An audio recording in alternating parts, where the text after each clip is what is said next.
Hey everybody, welcome to NoDQ&A video right here on youtube.com/NoDQCAW, and as always, NoDQ.com. WWE SummerSlam is this coming Sunday live on pay-per-view. You can check out the coverage at NoDQ.com. I will be there in attendance at Staples Center giving my thoughts, so make sure you follow me at twitter.com/NoDQ.com. That's where you can find all the latest from me regarding SummerSlam. Got a lot of questions here regarding SummerSlam, Raw, so let's get right down to it. Hey Aaron, where do you think this Ryback thing is heading? He's got quite the winning streak right now, more like a Goldberg streak if I must say. What's next for him? What do you think? I really like the direction that WWE is going with the Ryback character. Clearly, he has something. He's starting to make a connection with the audience, and they changed up his theme music a little bit. You know, the people are starting to chant the "Feed Me More" at him. He did get some Goldberg chants, and obviously people are going to compare him to Goldberg, but I mean, Hulk Hogan was a lot like superstar Billy Graham. Ric Flair was a lot like Buddy Rogers. So, you know, these things happen, and eventually somebody's going to be copying somebody from the past. It's just the way it is. But I like what they're doing with Ryback. I think he plays the role really well, and it's entertaining. So we'll see where it goes. I don't know if he's going to be the next big thing, but he could end up being one of the biggest stars that WWE's produced in some time, and we'll see where they go with it. They're starting to put him into feuds and try to give him a storyline, so it's not just him coming out and destroying guys. But you know, I love it. I love the fact that he comes out there and just squashes guys, and it's very entertaining. And like I said, he does a great job with it. Hey Aaron, why wasn't Kane on Raw? Don't you think they could have built up his match against Daniel Bryan more by having him on? Of course, they could have done a better job building it up by having Kane on Raw, but the fact is, WWE's trying to focus on the main matches for SummerSlam. That was the goal for Raw this Monday, was to it was the go-home show, and they were trying to do the final big angles with the key matches. So you had Raw built around Brock Lesnar and Triple H, and the whole thing with Shawn Michaels. And you were building up the WWE title match with John Cena and CM Punk and Big Show. And they still had Daniel Bryan on the show, but yeah, they didn't focus on Daniel Bryan versus Kane because, quite frankly, that's not one of the important matches at SummerSlam. Nobody's buying SummerSlam to see Daniel Bryan versus Kane. So it is what it is. And they didn't even mention Charlie Sheen, I don't think. So perhaps that thing just fell through entirely. Who knows? This is from CenaFan12. Hey Aaron, please answer in video. Do you see a Shawn Michaels versus Triple H match coming for WrestleMania 29? Could you see Shawn Michaels coming back and blaming Triple H for breaking his arm and Triple H turning heel, setting up for a match? I've gotten a lot of questions about Shawn Michaels possibly turning on Triple H, blaming him for the broken arm. And also I've gotten questions about Shawn Michaels coming back and challenging Brock Lesnar for WrestleMania 29.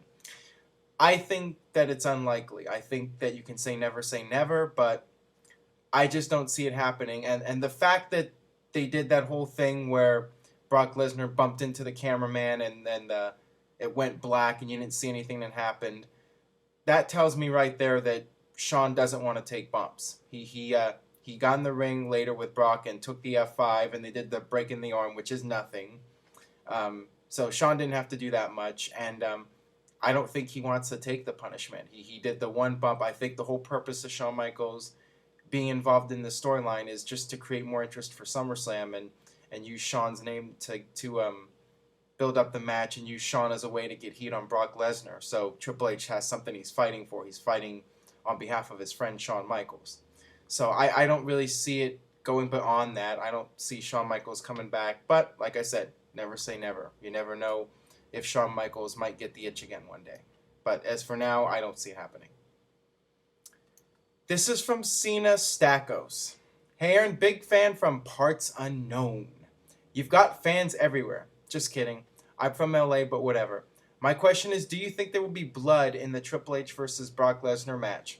Please answer in video, and I hope to see you at SummerSlam. And he says his name is Josh. I don't know if we're going to see blood or not. I think if we do, it will be unintentional. It will be it could be hard way. I mean, maybe Brock and Triple H will work stiff and they'll be punching each other really hard, and just like the thing with Cena where Triple H will get cut open the hard way. I could see something like that happening, and I'm sure Triple H would love to somehow sneak blood into the match, even though, technically you're not supposed to do it, but I could see them wanting to do that, but I don't think we're going to see blood. I think it's unlikely, but maybe they'll be able to pull something off. Who knows? This is from Truth MMA. Aaron, I've already asked you this for your thoughts on Sunday, with Jericho winning his match and then Dolph Ziggler snapping and injuring Jericho. Now I'm wondering if we'll see Jericho return to main event WrestleMania 29 against Dolph for the world title. Your thoughts? I definitely wouldn't rule that out. I think that is a distinct possibility. I think that something is going to happen at SummerSlam. Let's put it this way. I think that based on Raw, the fact that Dolph Ziggler got the best of Jericho, he beat Jericho clean in the middle, and they keep they keep hammering it home that Jericho can no longer win the big one. That seems to me like Jericho's winning on Sunday, that Jericho's going to pick up the win, and then Dolph Ziggler will need to do something to get his heat back since Jericho's leaving. So they'll do some kind of injury angle with Jericho being taken out by Ziggler. That's something that I could very well see happening. And then, you could bring back Jericho and have him feud with Ziggler. And, world title. I mean, I'm expecting the SummerSlam match to be great. I mean, coming off Raw, I'm really looking forward to that match. Actually, more than anything else on the SummerSlam card, I'm really looking forward to that match. And I'd love to see a WrestleMania 29 rematch with them for the title. I think that would be awesome, and I definitely see that as a possibility. This is from LDMJR. Hey Aaron, since AEW got fired, do you think Darren Young and Titus ONeil will eventually be lost in this shuffle? Well, the thing is, I think people are making too big a deal out of AEW and his role. I mean, obviously him getting fired is controversial, but I don't think he really makes all that much of a difference one way or the other. I think that WWE is trying to reestablish the tag division, and the fact that, I mean, it's good that you actually have a tag team match at SummerSlam, so I mean, that's better than nothing. And if they continue to have tag title matches on pay-per-view, then that's a positive. At least they're doing something, which is better than what they've been doing. I mean, tag team matches haven't even been appearing on pay-per-views. So I think that's a positive. I think that they'll continue to push these guys, and I could very well see them getting the tag titles on Sunday and continuing the feud with Truth and Kofi, and have Truth and Kofi try to win back the tag team titles. So I could very well see them winning, and I think that they'll continue to get a push, at least for the time being. Why do you have such a negative approach towards the Divas? I mean, it's girls wrestling. What could be more perfect than that? I think you have to have it go either one of two ways. Option A is to have these very attractive women come out there and, wear almost nothing and be sex symbols and do that whole thing. They did that during the Attitude Era. The other way to go would be to have women that can really work and perform in the ring. That's something I would like to see. The problem with the Divas over the last several years is that WWE hires these models, but since it's PG now, they don't have these women showing any skin, and these women can't really wrestle. I mean, they're models, and WWE tries to turn them into wrestlers, and that's the mistake. If you're going to be PG and you're not going to have them showing skin, then you need to bring in some women that can actually go in the ring and perform at a level that you expect from a major league. That's just my opinion, and I mean, they were starting to go in the right direction when they brought in Karma, but then everything went down with her.